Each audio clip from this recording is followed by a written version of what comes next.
Buenos días.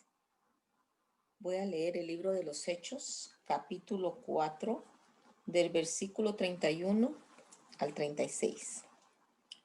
Y como hubieron orado, el lugar en que estaban congregados tembló, y todos fueron llenos del Espíritu Santo y hablaron la palabra de Dios con confianza. Y la multitud de los que habían creído era de un corazón y un alma, y ninguno decía ser suyo algo de lo que poseía, mas todas las cosas les eran comunes.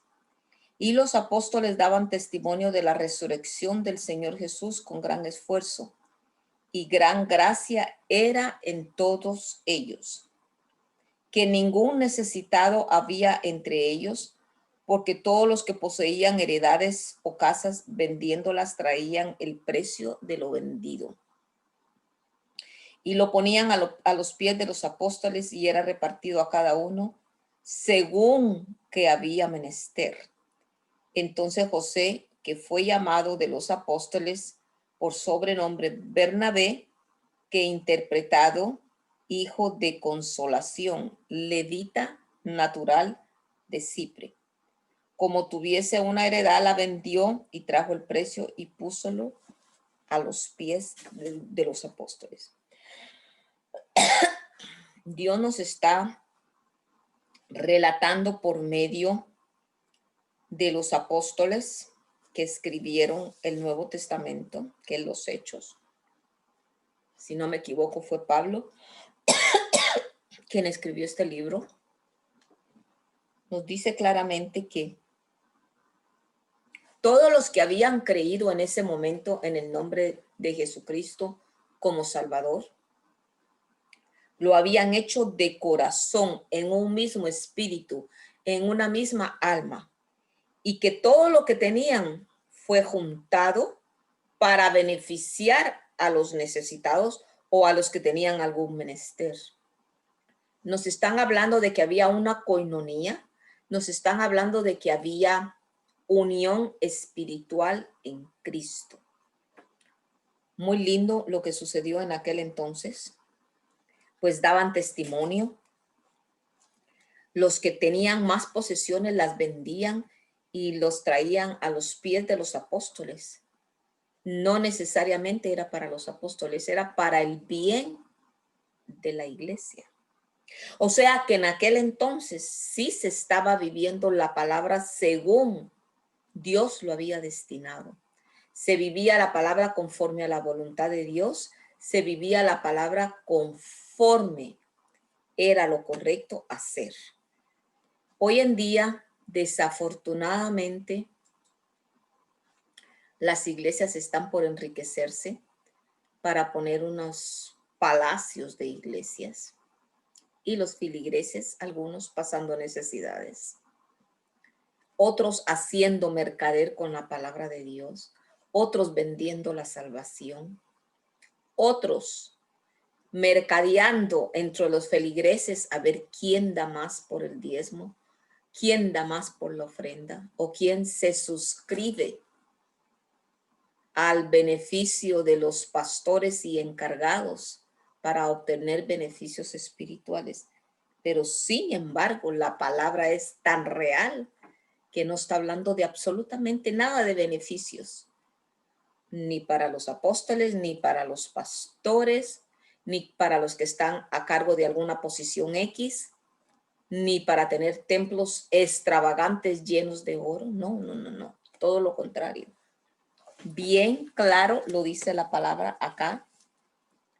La multitud de los que habían creído eran de un corazón y un alma, y ninguno decía ser suyo algo de lo que poseía, mas todas las cosas eran comunes. Cuando tú tienes todas las cosas comunes es, tú vienes a mi casa, tú tienes acceso a cocinar, tú tienes acceso a la refrigeradora, a lo que quieras comer, tú tienes acceso a sentarte a verte a la televisión, tú tienes acceso a recostarte en un sofá, todo con orden, desde luego. Pero cuando tú tienes comunes todo, es porque el Señor ha tocado de corazón tu vida. De ahí dice, los apóstoles daban testimonio de la resurrección del Señor Jesús con gran esfuerzo, y gran gracia era en todos aquellos, que ningún necesitado había entre ellos, no habían necesitado dentro de ellos, porque todos los que poseían heredades o casas, vendiéndolas, traían el precio de lo vendido. Dice la palabra de Dios que no habían necesitados, porque todo les era común.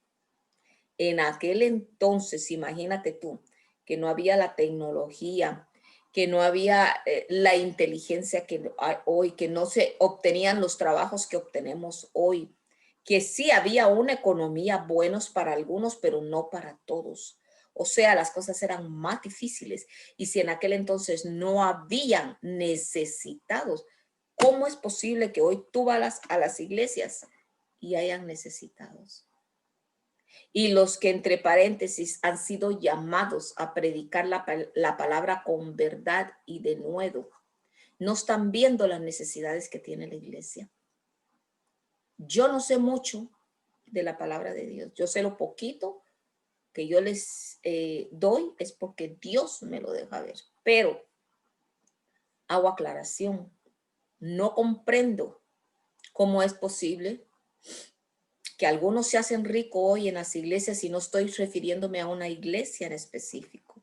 No estoy hablando de los cristianos, no estoy hablando de los evangélicos, de los pentecostales, no estoy hablando de los judíos, no estoy hablando de los católicos, no estoy hablando de los presbiterianos, de los luteranos, de los ateos, no estoy hablando de nadie. Estoy generalizando cómo es posible que hoy en día la minoría son millonarios y billonarios, y la mayoría pasando necesidad. Y esto, en este momento estoy refiriéndome al pueblo de Dios. No estoy hablando a nivel mundano. Estoy hablando al pueblo de Dios. ¿Cómo es posible que todavía hayan necesitados en la iglesia y no podamos decir lo que en los hechos dicen acá? Los apóstoles daban testimonio de la resurrección del Señor Jesús con gran esfuerzo, que no había ningún necesitado entre ellos. De nuevo, no había ningún necesitado dentro de ellos. No comprendo cómo es que aquí se estaba cumpliendo el plan divino de Dios y hoy en día simplemente vemos mercadear con la palabra de Dios.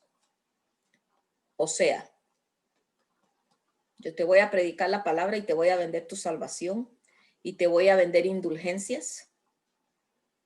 Desde luego tú me vas a pagar.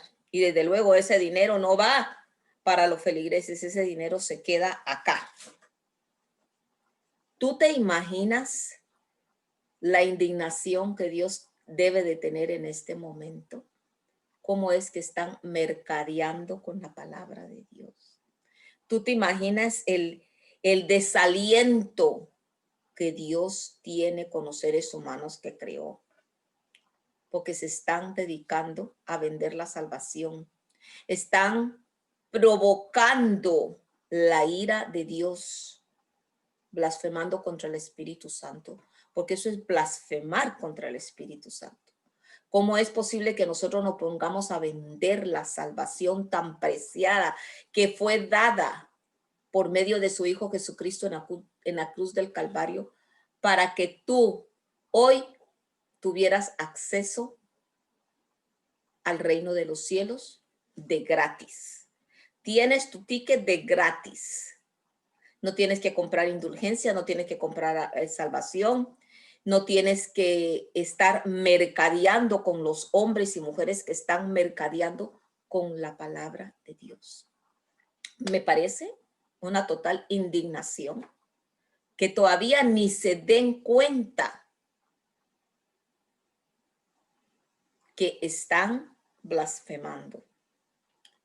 Y afortunadamente tenemos un Dios que todo lo ve, que todo lo sabe. Y algunos se preguntan y me han preguntado, pero ¿por qué Dios los deja seguir haciendo lo suyo? No es que Dios los esté dejando hacer lo suyo. Dios les está dando oportunidad que se arrepientan, que dejen ese mal camino, que empiecen a predicar las nuevas buenas del evangelio. Dios tiene un límite. Dice la palabra de Dios, buscar a Dios mientras Él pueda ser hallado. O sea que si Él me dice en su palabra buscar a Dios mientras Él pueda ser hallado, es porque en algún momento Él no va a poder ser hallado. Entonces Él nos está dando oportunidad que nos retrocedamos de todo el mal que hacemos y que prediquemos la sana doctrina. La sana doctrina es que si yo tengo $20 y con $20 pueden comer 5 familias, vamos a dividir los $20 entre las 5 familias. Nos van a tocar $2 a cada uno y 5 familias vamos a poder sobrevivir. Desafortunadamente, hoy en día, vuelvo y repito con todo respeto, no estoy ni señalando a nadie con el dedo ni juzgando a nadie, pero con todo respeto les digo a aquellos que están mercadeando con la palabra de Dios, aquellos que están vendiendo la salvación, aquellos que están vendiendo el perdón de nuestros pecados por medio de indulgencias, aquellos que están lavándole el cerebro a miles y miles de personas que no se han dado cuenta que con Dios el dinero no vale nada. Ayer lo decía en otra prédica, ayer o antier. Amarás a uno o odiarás al otro, pero no puedes tener a Dios, a dos dioses. Dios mismo, cuando mandó Él a su Hijo Jesucristo, antes de que Jesucristo cumpliera sus 33 años físicamente en la tierra, Él pasó una vez por el templo y le destruyó toda venta. Toda venta les destruyó. ¿Por qué? Porque a eso se están dedicando las congregaciones en general hoy en día, que venden libritos, que venden casetitos, que un desayunito, que el llaverito, que el lápiz que dice el nombre de la iglesia. Es increíble cómo están mercadeando con la palabra de Dios. La palabra de Dios no se vende ni se compra. La palabra de Dios se obtiene solo por medio de una persona y es por el sacrificio que Jesucristo hizo en la cruz del Calvario. Gentes que me escuchan, si tú eres una de esas personas que estás mercadeando con la palabra de Dios, estás pronto a arrepentimiento, porque eso es lo que quiere Dios de nosotros, que retrocedamos nuestros malos caminos y vengamos al conocimiento y la verdad de Dios. Bendiciones, cuídense.